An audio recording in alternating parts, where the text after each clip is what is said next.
Beaucoup désirent s'approcher de Dieu, mais peu comprennent que ce rapprochement ne se produit pas par impulsion, mais par permanence. Jean 15 n'a pas été écrit pour parler de visites occasionnelles au Christ, mais d'une vie greffée en lui. Demeurez en moi, et je demeurerai en vous. Ce n'est pas une invitation à un moment de prière isolé, c'est un appel à une routine de communion continue. Spurgeon disait « La proximité avec Dieu n'est pas le fruit d'événements rares, mais de saintes habitudes maintenues avec fidélité. » Pourtant, la foi moderne tente de vivre de sommets spirituels et ignore la discipline du quotidien. Elle veut ressentir Dieu mais évite d'organiser sa vie pour être avec lui. Elle veut entendre sa voix, mais livre ses premières heures à la hâte, au bruit et aux distractions. La véritable routine spirituelle n'est pas un poids imposé par la religion, c'est un chemin d'amour construit par l'obéissance. Tout comme un feu a besoin de bois chaque jour, la communion avec Dieu doit être alimentée quotidiennement. Lorsque cela n'arrive pas, la foi devient fragile, dépendante des émotions, vulnérable à la fatigue et exposée aux distractions du monde. Jésus l'a dit clairement, « Le sarment ne peut de lui-même porter du fruit s'il ne demeure attaché à la vigne. » Le fruit de la vie spirituelle ne naît pas de la force de volonté, mais de la constance dans la présence. Et la présence ne se construit pas par intervalles occasionnels. Elle s'établit lorsque l'âme crée des espaces fixes pour Dieu au sein de la routine. Spurgeon affirmait « Ce n'est pas l'intensité momentanée qui soutient le chrétien, mais la régularité de la communion. Beaucoup veulent les fruits de l'intimité, mais rejettent le chemin de la constance. Ils veulent la paix, mais ne gardent pas de temps pour Dieu. Ils veulent le discernement, mais ne protègent pas les moments de silence. Ils veulent une force spirituelle, mais négligeant les sources quotidiennes. Cet enseignement n'est pas pour ceux qui cherchent des raccourcis. Il est pour ceux qui désirent marcher avec Dieu tous les jours, dans le silence, la lutte, le travail, l'attente et la routine ordinaire. Parce que c'est précisément là que la présence s'approfondit, que le cœur s'aligne et que la vie commence de fait à changer. Chapitre 1. La permanence qui naît de la discipline. La proximité réelle avec Dieu n'est pas un hasard spirituel. Elle ne naît pas de l'improvisation, ni de l'émotion passagère, ni de l'enthousiasme momentané. Elle naît de la permanence, et la permanence naît de la discipline. Jésus l'a dit clairement dans Jean 15. « Le sarment ne peut de lui-même porter du fruit s'il ne demeure attaché à la vigne. » Le fruit ne dépend pas de la force du sarment, mais de la constance avec laquelle il reste lié à la source. Spurgeon disait « Ce n'est pas la flamme qui surgit soudainement qui soutient le chrétien, mais le feu qui est alimenté chaque jour. » Beaucoup veulent une vie spirituelle forte, mais sans structure.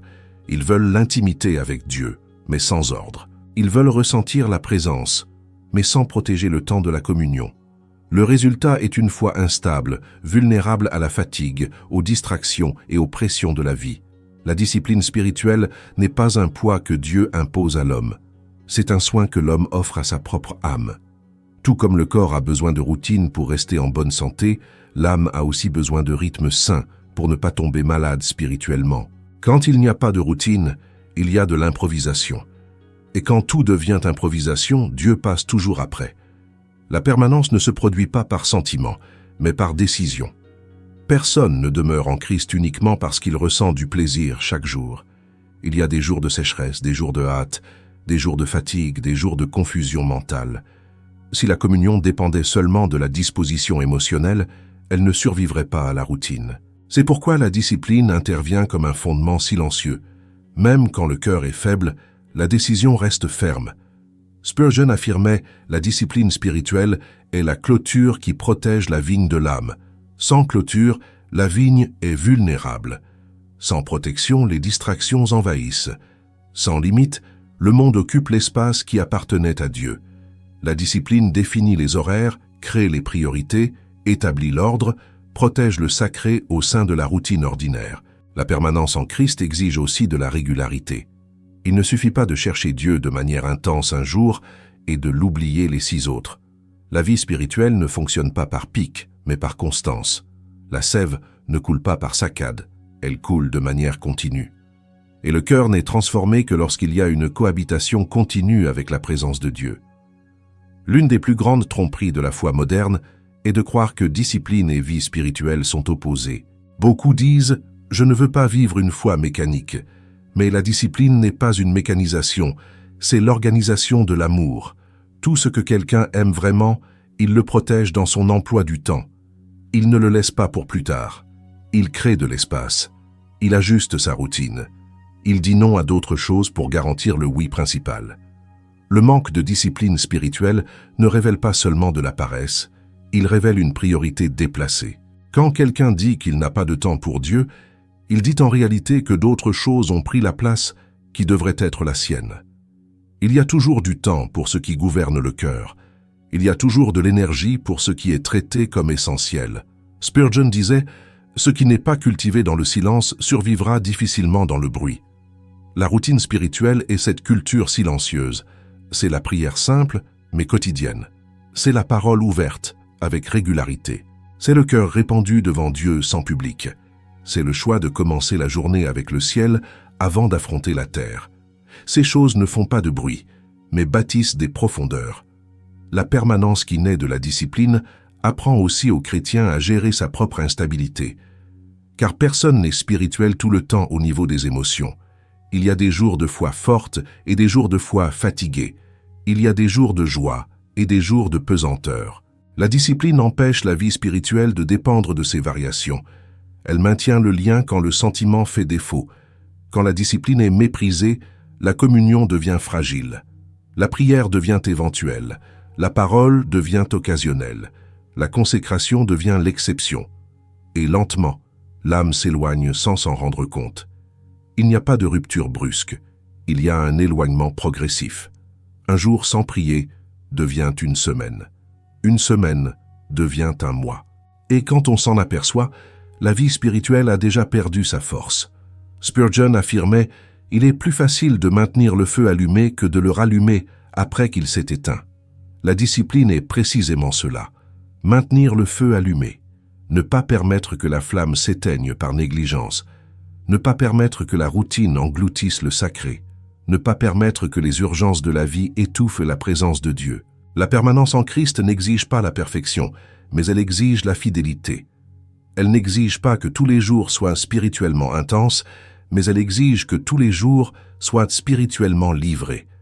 Dieu ne demande pas une performance, il demande une présence, et la discipline est le chemin par lequel cette présence est protégée au sein de la routine. En fin de compte, la routine spirituelle qui rapproche de Dieu commence exactement ici, quand l'âme cesse de vivre d'impulsion pour vivre d'une permanence organisée, quand elle cesse de traiter Dieu comme un visiteur pour le traiter comme un habitant. Et la question que ce chapitre laisse gravée au fond du cœur est simple, mais décisive. Avez-vous traité votre communion avec Dieu comme une priorité protégée ou comme un reste de temps? Chapitre 2. Le premier temps appartient à Dieu. Il existe un principe spirituel silencieux mais puissant. Ce qui reçoit la première place gouverne tout le reste. Dans la vie quotidienne, ce qui occupe les premières heures façonne le rythme du cœur, décide des pensées initiales, établit le climat de l'âme. Spurgeon disait « Celui qui commence sa journée avec Dieu apprend à traverser sa journée avec Dieu. » Et c'est là que beaucoup échouent. Ils donnent à Dieu les restes, alors qu'il a demandé les prémices. La routine spirituelle qui rapproche de Dieu commence au premier temps de la journée. Pas comme une règle rigide, mais comme une déclaration de priorité. Avant les nouvelles, avant les messages, avant les soucis, avant les voix de la terre, l'âme a besoin d'entendre la voix du ciel. Quand cela n'arrive pas, la journée commence déjà inclinée vers le monde et non vers Dieu. Le cœur humain est malléable aux premières heures. C'est le moment où l'esprit est encore ouvert, où les affections sont encore organisées, où les décisions n'ont pas encore été contaminées par les pressions. Celui qui commence sa journée sans Dieu parvient difficilement à le caser plus tard en profondeur. Car la routine s'impose, les urgences surgissent, les distractions se multiplient. Et quand on tente de chercher Dieu plus tard, on est souvent déjà trop fatigué pour demeurer.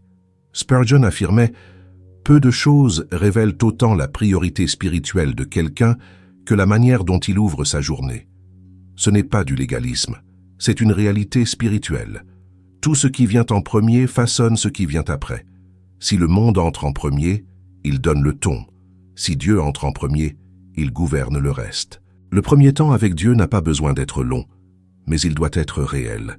Ce n'est pas la quantité de mots qui transforme le matin, mais la vérité du cœur. Une prière sincère, même brève, aligne l'âme. Un passage de la parole, même court, illumine le chemin. Un moment de silence, même bref, nettoie l'esprit. Le secret ne réside pas dans l'étendue, mais dans l'abandon de soi. Beaucoup disent « ma vie est très agitée ». Mais la vérité est que la vie ne cesse jamais d'être agitée.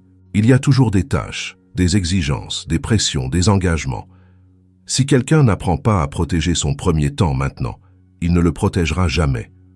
Le problème n'est pas l'agenda chargé, c'est le cœur divisé. Parce que même dans les jours les plus difficiles, il y a toujours quelques minutes d'ouverture. Ce qui manque souvent, c'est la décision. Spurgeon disait « La négligence spirituelle n'arrive jamais par hasard, mais par un choix répété.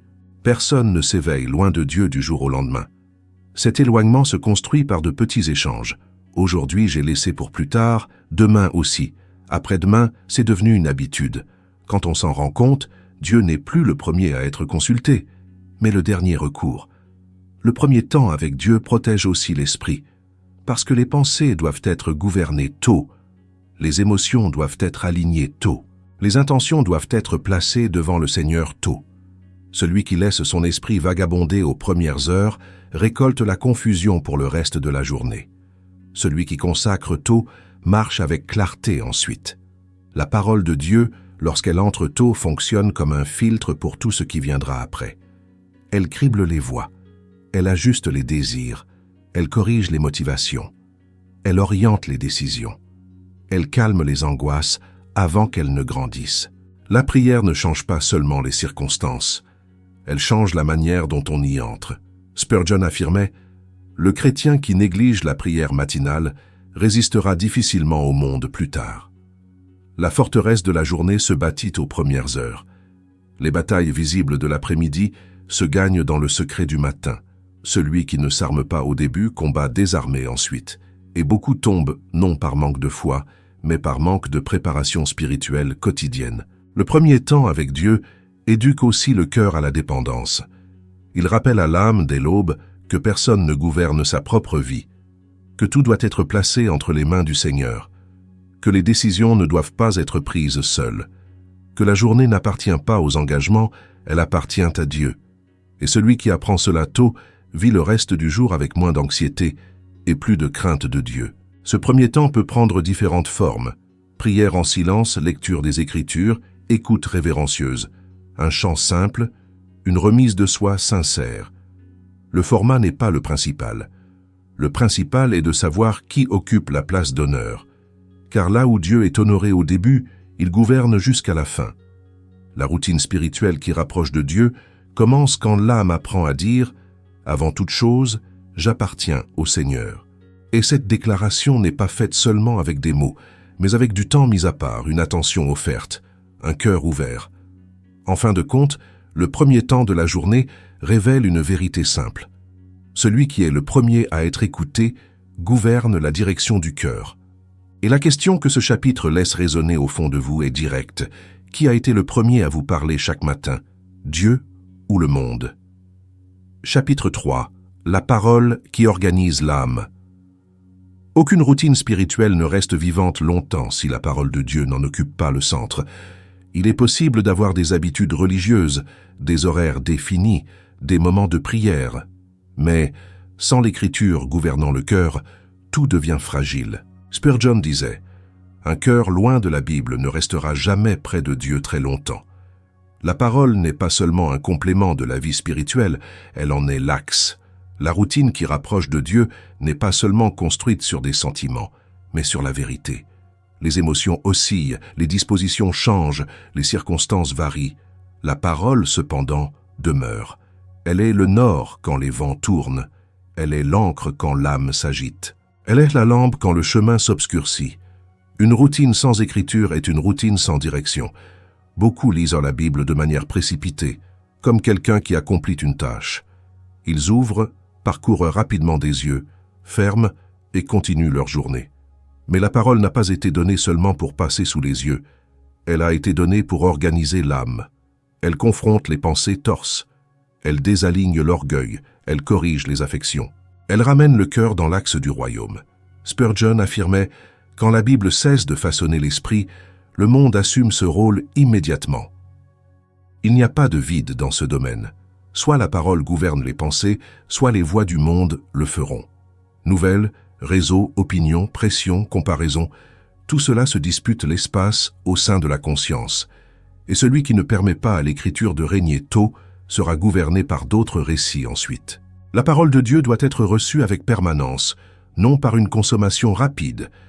Il y a des textes qui doivent être ruminés, des phrases qui doivent être répétées en silence, des vérités qui ont besoin de descendre lentement de l'esprit vers le cœur.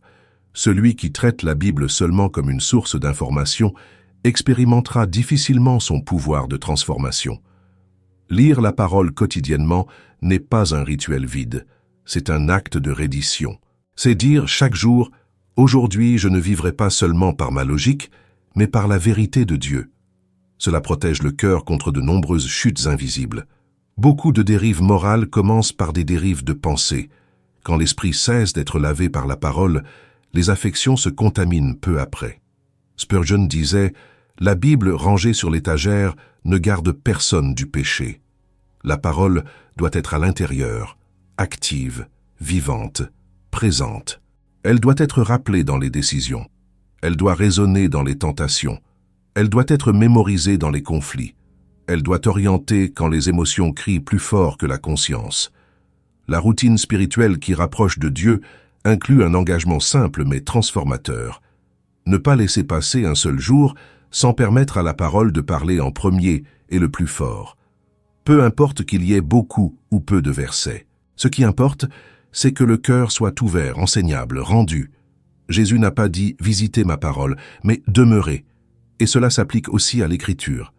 La parole a aussi le pouvoir de révéler ce qui doit être traité. Là où il y a un péché caché, elle l'expose. Là où il y a de l'orgueil, elle le confronte. Là où il y a de la tromperie, elle la corrige. Là où il y a une blessure, elle la guérit. Là où il y a de la confusion, elle l'éclaircit. C'est pourquoi beaucoup évitent la lecture profonde, parce qu'ils savent qu'ils seront touchés là où ils résistent encore. Spurgeon affirmait « Le même soleil qui fait fondre la cire durcit l'argile ». La parole agit toujours. La différence réside dans la disposition du cœur. Pour les uns, elle produit le brisement. Pour les autres, l'inconfort. Pour les uns, elle génère le repentir. Pour les autres, la résistance. Mais personne ne reste indemne devant la vérité quand on lui permet d'entrer en profondeur. La parole organise aussi le rythme intérieur. Elle apprend à attendre, à faire confiance, à obéir, à se repentir, à se réjouir avec modération, à souffrir avec espérance, à vivre avec crainte. Sans elle, l'âme vit par saccades, réagissant plus qu'elle ne discerne. Avec elle, l'âme apprend à marcher avec fermeté, même quand tout autour oscille. La routine spirituelle se fortifie quand la lecture de la parole cesse d'être une obligation et devient une source de vie. Non parce qu'elle sera toujours plaisante, mais parce qu'elle sera toujours nécessaire. Il y a des jours où la lecture sera douce, d'autres où elle sera sèche.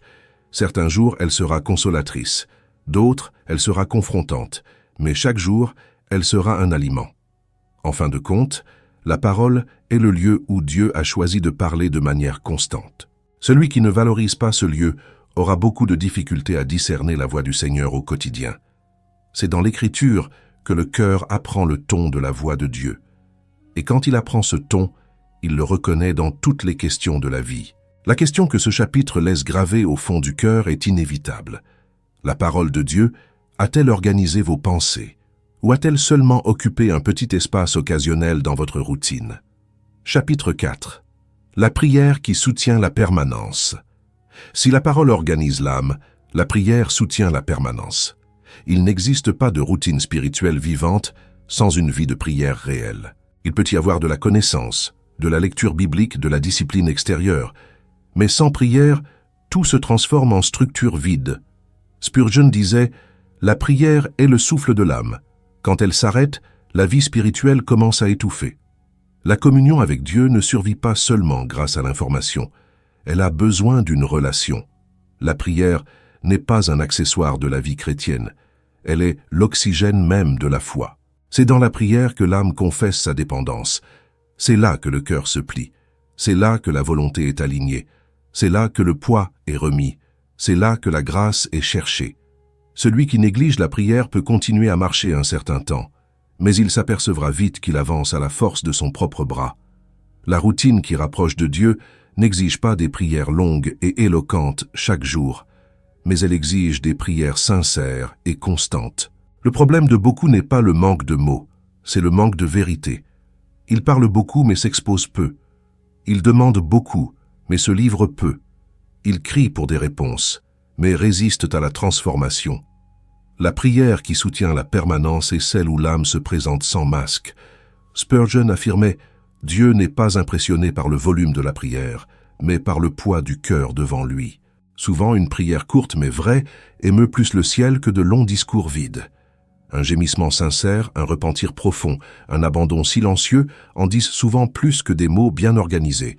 La prière est aussi le lieu où la routine est consacrée. Avant de partir pour les batailles de la journée, l'âme entre d'abord dans le secret. Avant d'affronter les pressions, elle s'affronte elle-même devant Dieu. Avant de répondre aux voix de la terre, elle se soumet à la voix du ciel. Celui qui ne fait pas cela vit en réagissant à sa journée. Celui qui prie d'abord vit en gouvernant spirituellement sa journée. Le manque de prière affaiblit la vigilance.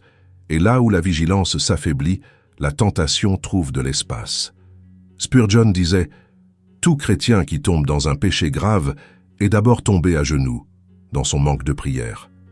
Personne ne glisse soudainement vers une chute profonde. Avant cela, il y a eu le silence dans la prière, le laisser aller dans le secret, la distraction dans la communion. La chute visible est presque toujours la conséquence d'un éloignement invisible. La prière maintient aussi le cœur sensible. Sans elle, le cœur s'endurcit peu à peu. La conscience devient moins sensible à l'erreur. Le repentir devient rare. La parole perd son impact. La présence de Dieu ne contraint plus comme avant. Tout cela commence quand la vie de prière devient mécanique, irrégulière ou inexistante. Spurgeon affirmait « La prière est la fournaise où le désir est purifié ». C'est là que les volontés désordonnées sont traitées. Les ambitions torses sont confrontées. Les rancœurs sont guéries. Les orgueils sont brisés. Les attentes sont alignées. Celui qui prie ne se contente pas de parler à Dieu. Il permet à Dieu de lui parler. La prière apprend aussi aux chrétiens à attendre. Nous vivons dans une génération pressée, immédiatiste, impatiente. Elle veut des réponses rapides, des solutions instantanées, un soulagement immédiat. Mais la prière ralentit l'âme. Elle apprend à faire confiance au temps de Dieu. Elle apprend à demeurer quand la réponse tarde. Elle apprend à se reposer même quand la situation ne change pas. La routine spirituelle se fortifie quand la prière cesse d'être seulement une demande pour devenir une rencontre. Ne pas prier seulement pour changer les circonstances, mais pour être changé intérieurement. Ne pas aller au secret seulement pour présenter des listes, mais pour se présenter tout entier devant Dieu. Il y a des jours où l'âme n'aura pas grand-chose à dire, mais elle devra tout de même être là. La prière soutient aussi la communion dans les jours de sécheresse. Quand il n'y a pas d'émotion dans la lecture de la parole, la prière maintient le lien. Quand il n'y a pas d'élan, la prière maintient la direction. Quand il n'y a pas de plaisir, la prière maintient la fidélité. Elle est le fil invisible qui garde le cœur attaché à la présence de Dieu, même quand tout semble aride. Spurgeon disait « Les saints les plus forts sont ceux qui passent le plus de temps seuls avec Dieu. Non parce qu'ils sont supérieurs, mais parce qu'ils ont compris où la force est renouvelée. Le monde épuise, les pressions épuisent, les luttes épuisent, les gens épuisent, mais la présence de Dieu restaure. En fin de compte, la prière révèle l'état de la relation avec Dieu. Là où il y a intimité, il y a dialogue. Là où il y a amour, il y a recherche. Là où il y a dépendance, il y a cri. Là où il y a orgueil, il y a silence. Là où il y a une routine vide, il y a une absence de secret. La prière ne ment jamais sur l'état de l'âme. Et la question que ce chapitre laisse au fond de vous est simple, mais révélatrice. Comment est votre vie de prière, vivante, forcée, occasionnelle ou presque inexistante? Chapitre 5. Le silence qui approfondit. La communion. Nous vivons dans une génération bruyante, des sons de tous les côtés, des voix, des notifications, des opinions, des vidéos, des exigences, des informations. Le bruit est devenu l'environnement naturel de l'esprit moderne. Et pourtant, la communion profonde avec Dieu naît presque toujours dans le silence. Spurgeon disait « Dieu parle doucement à ceux qui apprennent à faire taire leur propre âme ». Là où tout est bruit, la voix du Seigneur devient difficile à discerner. La routine spirituelle qui rapproche de Dieu doit inclure des moments de silence réels, pas seulement l'absence de mots, mais la suspension intérieure de l'excès. Faire taire la hâte, faire taire l'anxiété, faire taire le besoin constant de se défendre, de s'expliquer, de réagir. Car tant que l'âme est en agitation, elle peut certes prier, mais elle écoute difficilement. Elle peut certes lire, mais elle perçoit difficilement. Elle peut certes demander, mais elle se repose rarement. Le silence est inconfortable pour beaucoup, car il révèle ce qui est à l'intérieur. Dans le bruit, il est facile de se fuir soi-même. Dans le silence, les pensées apparaissent, les motivations se lèvent, les blessures parlent, les culpabilités émergent, les manques se présentent. Et c'est exactement là que Dieu commence à traiter l'âme en profondeur. C'est pourquoi beaucoup évitent le silence, non par manque de temps, mais par peur d'affronter leur propre intérieur. Spurgeon affirmait « L'âme ne grandit jamais dans les foules, mais dans le recueillement devant Dieu. Ce n'est pas que Dieu ne puisse pas se manifester au milieu du bruit. Il le peut. Mais la maturation spirituelle survient presque toujours quand le cœur apprend à se présenter sans distraction. C'est dans le silence que la parole résonne le plus profondément. C'est dans le silence que la prière devient la plus sincère. C'est dans le silence que le repentir gagne en vérité. Le silence brise aussi l'illusion de contrôle. Quand quelqu'un parle toujours, réagit toujours, argumente toujours, s'explique toujours, il y a une sensation de domination. Mais quand l'âme se tait devant Dieu, elle confesse sans mots « Je ne gouverne pas tout ». Le silence est une forme de reddition. Il dit, sans discours, que Dieu est plus grand que notre urgence à tout expliquer. La routine spirituelle a besoin de moments où l'âme demeure simplement devant le Seigneur sans exiger de réponse rapide.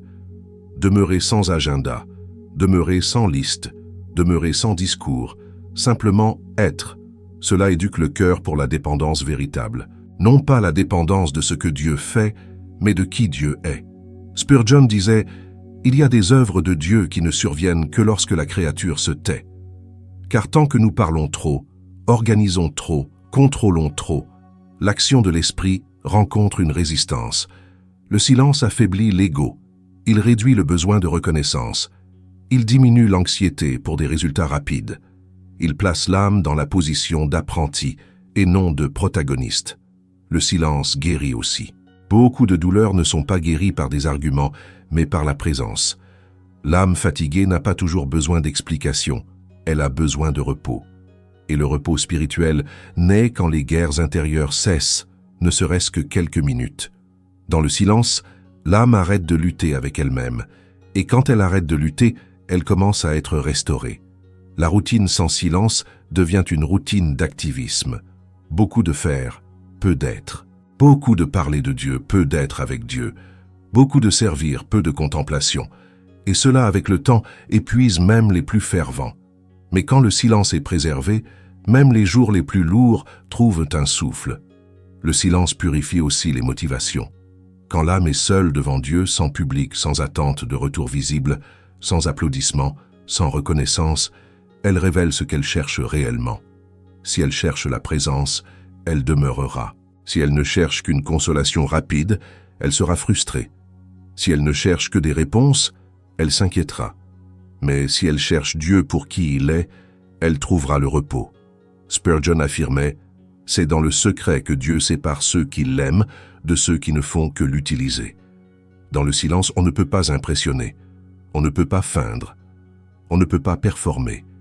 Seul reste le cœur tel qu'il est, et c'est là que la véritable relation avec Dieu s'approfondit. La routine spirituelle qui rapproche de Dieu inclut d'apprendre à réduire le volume du monde pour augmenter la perception du ciel. Elle inclut d'éteindre certaines voix pour entendre la voix. Elle inclut de renoncer pendant quelques instants de la journée à tout savoir, à opiner sur tout, à commenter tout, à réagir à tout, parce que l'âme n'a pas été créée pour cet excès. Dans le silence, nous apprenons à attendre. Nous apprenons à faire confiance sans contrôler. Nous apprenons à nous reposer sans fuir. Nous apprenons à croire sans voir de signes immédiats. Nous apprenons à demeurer, comme le sarment sur la vigne, sans bouger, recevant simplement la sève. Et la question que ce chapitre laisse au centre de votre cœur est directe. Le silence existe-t-il encore dans votre routine? Ou votre âme a-t-elle vécu ensevelie par le bruit des jours? Chapitre 6. L'obéissance qui protège l'intimité. Il n'existe pas de routine spirituelle véritable sans obéissance pratique. Beaucoup désirent l'intimité avec Dieu, mais résistent aux exigences de cette intimité.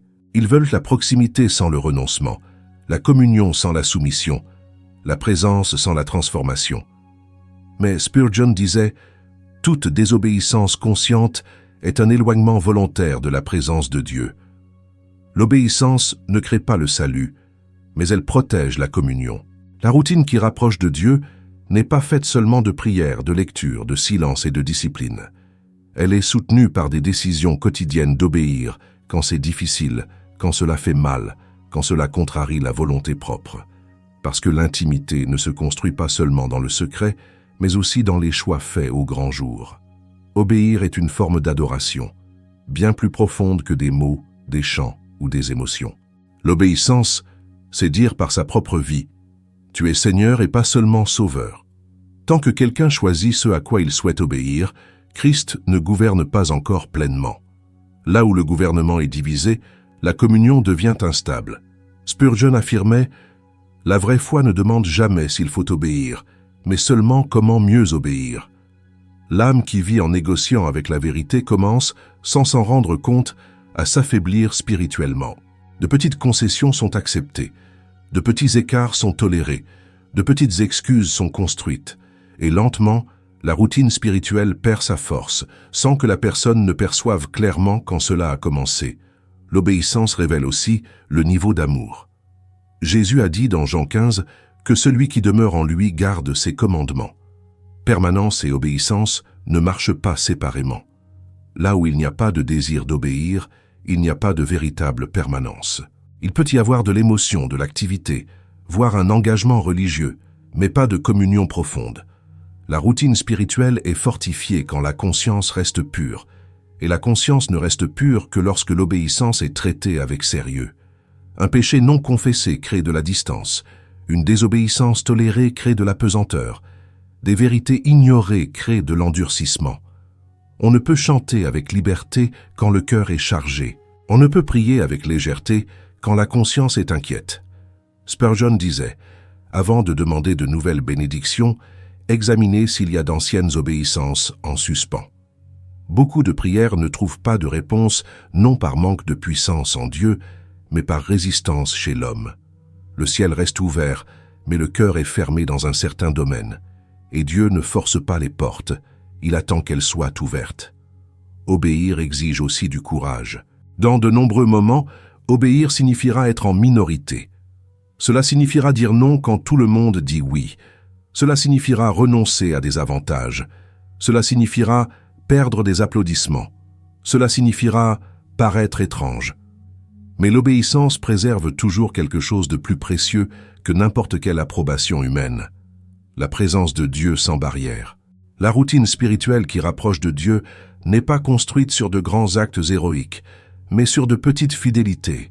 Ne pas mentir quand le mensonge faciliterait les choses, pardonner quand la chair veut se venger, s'éloigner quand la tentation insiste, dire la vérité quand le silence paraît plus confortable, faire confiance quand la peur tente de gouverner. L'obéissance protège aussi le cœur de l'hypocrisie, car peu à peu, quand quelqu'un entend la vérité mais ne la pratique pas, une fois de simples discours voient le jour. Le cœur s'habitue à écouter sans obéir. Il apprend à acquiescer sans se rendre. Il apprend à admirer sans transformer. Et cela crée une foi stérile, avec l'apparence de la vie mais sans fruit réel. Spurgeon affirmait « Rien n'affaiblit plus la foi que d'entendre la vérité et de refuser de la mettre en pratique. La parole a été donnée pour être vécue, pas seulement comprise. Quand elle n'est pas obéie, elle cesse de produire la vie et se contente d'accumuler de la connaissance. Et la connaissance sans l'obéissance produit de l'orgueil, pas de la sainteté. L'obéissance protège aussi la sensibilité spirituelle. Celui qui obéit rapidement maintient sa conscience vivante. Celui qui remet toujours à plus tard s'endurcit un peu plus. Celui qui négocie constamment devient de moins en moins sensible à la voix de l'esprit. Et il arrive un point où l'on ne sait plus si ce qui dérange est une conviction de Dieu ou seulement un malaise humain. La routine spirituelle qui rapproche de Dieu est celle où le cœur répond avec empressement quand Dieu parle. Non avec perfection, mais avec sincérité. Non sans chute, mais sans résistance prolongée. Non sans lutte, mais sans alliance avec l'erreur. Le véritable éloignement de Dieu ne commence pas quand quelqu'un tombe. Il commence quand quelqu'un arrête de se relever. En fin de compte, l'obéissance n'est pas le prix de l'intimité. Elle est le langage de l'intimité. Celui qui aime, obéit. Celui qui obéit, demeure. Celui qui demeure, porte du fruit. Et celui qui porte du fruit vit une communion qui n'est pas fragile, mais vivante, profonde et constante. Et la question que ce chapitre laisse gravée au fond du cœur est directe. Y a-t-il un domaine de votre vie aujourd'hui où vous savez que vous devriez obéir, mais où vous résistez encore?